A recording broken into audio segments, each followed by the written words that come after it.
In 1990, film director Tony Scott released a romantic thriller starring Kevin Costner. That film was called Revenge. Alongside Costner, the cast included Anthony Quinn, Madeleine Stowe, Miguel Ferrer, and Sally Kirkland. Additionally, in a small role, you could see a young John Leguizamo in one of his first films. The story follows Jay Cochran, played by Costner, a recently retired U.S. Navy pilot who travels to Mexico to spend time with his friend Tippy Mendez, played by Anthony Quinn. Quinn's character is a powerful but corrupt businessman. During his stay, Jay meets Tibby's beautiful wife, Maria, played by Madeleine Stowe, who is unhappy in her marriage to the wealthy man. A passionate romance develops between Maria and Jay, but when Tibby learns of the relationship through one of his henchmen, he sets out to get revenge on both of them. The film does a great job of selling you on its subject matter and draws you in completely. It is based on a novella by Jim Harrison.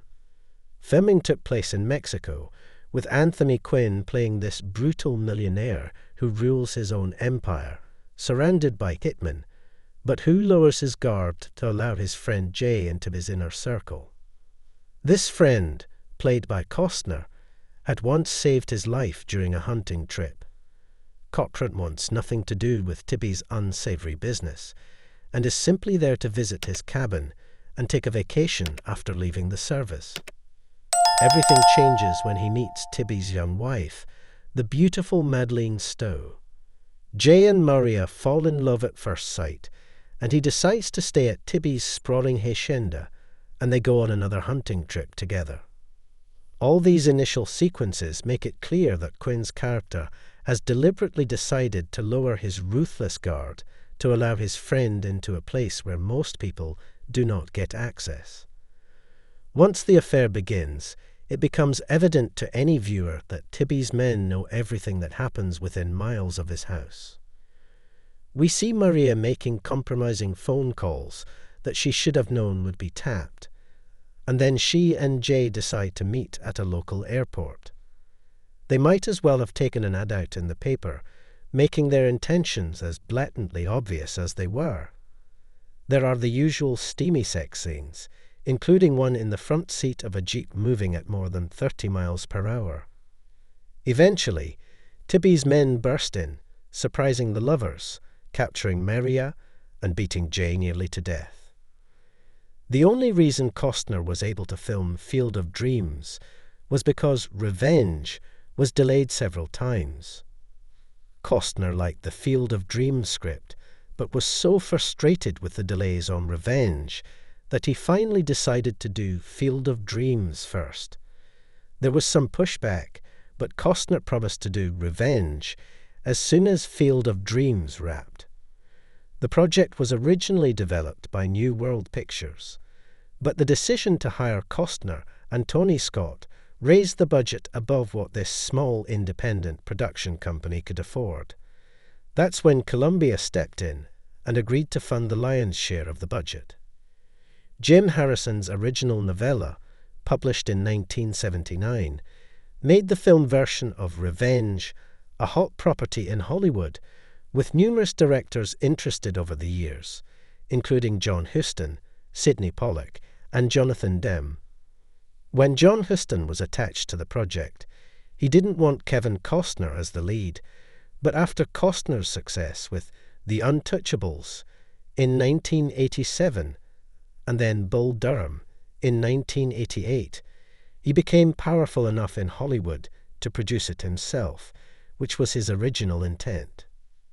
In an early draft of the screenplay, the role of Tibby was specifically written for Jack Nicholson, who considered this character a dream role and was even prepared to direct the film at one point. However, I find it hard to beat Anthony Quinn's portrayal of this character, and for some reason, Jack Nicholson didn't seem to fit that mold. The sex scenes between Costner and Stowe were not rehearsed or choreographed in any way before filming. The director simply set up 3 cameras and let the actors find their way into the scenes. Everything seen during those scenes was improvised by the actors themselves. When Costner finally saw the cut of the film, he was really surprised at how they got into it during those scenes. In the film, there is a character played by Sally Kirkland. She arrived late for her audition and feared she had blown her chance with the director, especially after finding out that Costner had already left. Costner asked if she could come back the next day, and she agreed. Upon arriving early for that meeting, Costner said, "Sally, don't you know who I am?" Kirkland responded, "What do you mean?" "You're Kevin Costner."